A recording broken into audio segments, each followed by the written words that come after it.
Assalamualaikum Ibu. Waalaikumsalam. Senang sekali Ibu. Kamu datang menemui Ibu tanpa Ibu undang, tapi atas keinginanmu sendiri.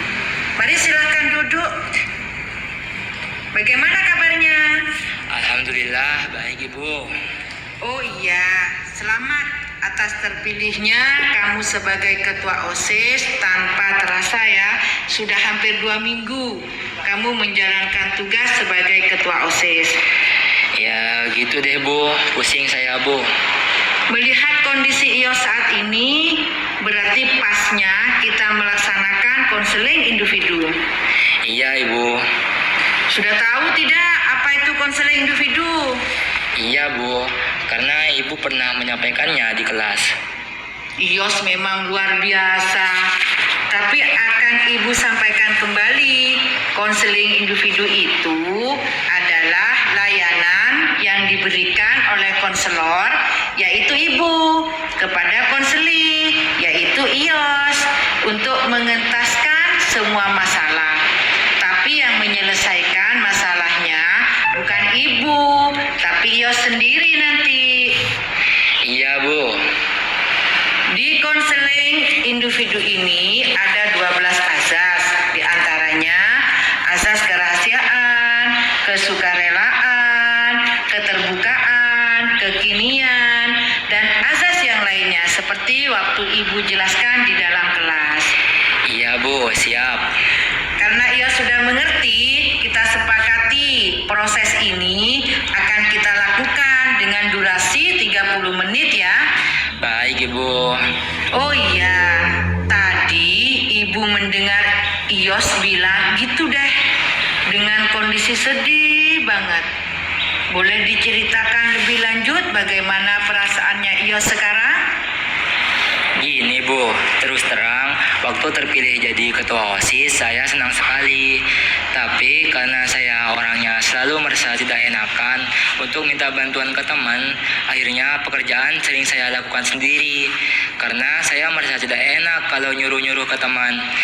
Di awal-awal, saya pernah minta bantuan ke teman-teman. Alasan tidak bisa atau tidak tahu. Seperti contoh mendesain pembuatan banner, dan menjadi operator menyiapkan LCD, mengoperasikan sound system, menjadi moderator pada satu acara, serta mau naruh banner di dinding saja, mereka tidak punya inisiatif. Karena semua saya, maka saya jadi stres Bu. Kadang saya juga merasa mereka jaga jarak dalam berteman dengan saya. IOS merasa temanmu jaga jarak ya. Jadi, apa yang sebenarnya IOS inginkan dalam hubungan pertemanan ini? Saya ingin punya koneksi yang benar-benar dalam, punya teman yang bisa diajak ngomong apa saja, yang ngertiin saya.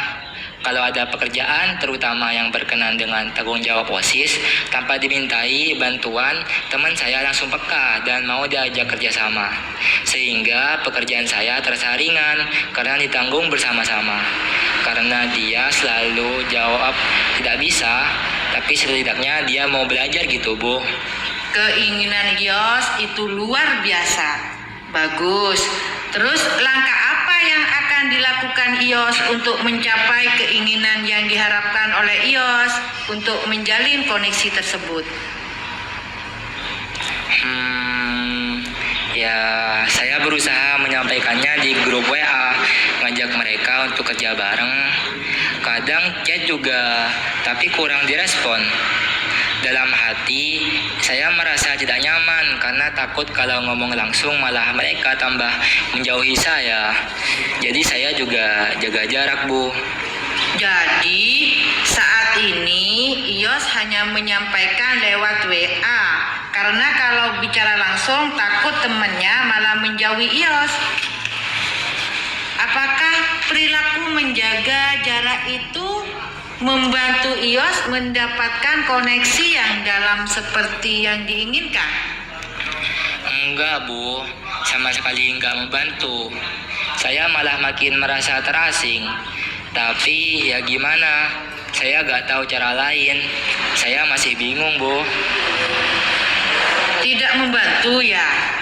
Berarti kita pikirkan sejauh mana Yos bertanggung jawab atas pilihan untuk menjaga jarak itu.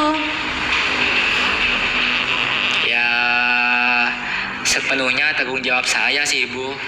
Mereka kan nggak tahu kalau saya butuh didengerin. Kalau saya nggak ngomong, saya hanya milih diam dan cuma menyampaikannya di WA. Tepat sekali, Yos. Tepat sekali. Yos berarti sudah memahami persoalan ini karena Yos memilih untuk diam sekarang. Mari kita gali pengetahuan baru ya. Menurut Yos, orang lain bisa tahu tidak apa yang ada di pikiran dan perasaan kita kalau kita diam saja? Nggak bisa, Bu. Itu mustahil. Teman-teman saya bukan dukun atau peramal. Betul. Jadi, pengetahuan barunya adalah komunikasi verbal itu kuncinya. Kalau ingin koneksi, kita perlu bicara meski ada risiko salah. Berbekal pengetahuan ini, apa rencana tindakan nyata yang bisa Yos lakukan mulai besok untuk berubah? Mungkin besok pas kumpul, saya akan coba ceritakan satu hal kecil dulu tentang hari saya. Atau nanya balik ke teman saya tentang perasaannya. Gak cuma didengerin saya waktu bercerita, setelah kami akrab, saya akan mencari tahu kira-kira kesulitan yang dihadapi teman-teman saya itu apa. Nanti sehingga saya bisa membantunya dan saya akan berusaha memahami kondisi dari teman saya. Ide bagus, spesifik sekali. Menceritakan satu hal kecil dan nanya balik serta membangun keakraban itu penting, apalagi sampai ada keinginan untuk membantu temannya yang mendapat kesulitan. Kapan Yos akan melakukannya? Besok, Bu, pas jam istirahat. Oke, besok ya. Di skala 1 sampai 10, seberapa yakin Yos bisa menjalankan rencana ini? 90, Bu. Saya yakin bisa coba. Angka yang bagus. Saya pegang ya komitmennya Yos. Kita lihat hasilnya di minggu depan ya. Ingat, setiap tindakan kecil adalah langkah menuju koneksi yang Yos inginkan. Iya, Bu. Dari pembicaraan kita hari ini, Yos sudah menyadari pentingnya komunikasi dan Ibu juga senang karena Yos sudah membuat rencana, yaitu memulai untuk bercerita ke temannya dari hal yang terkecil dan juga akan meminta temannya untuk bercerita juga tentang dirinya sehingga akan memunculkan sebuah keakraban.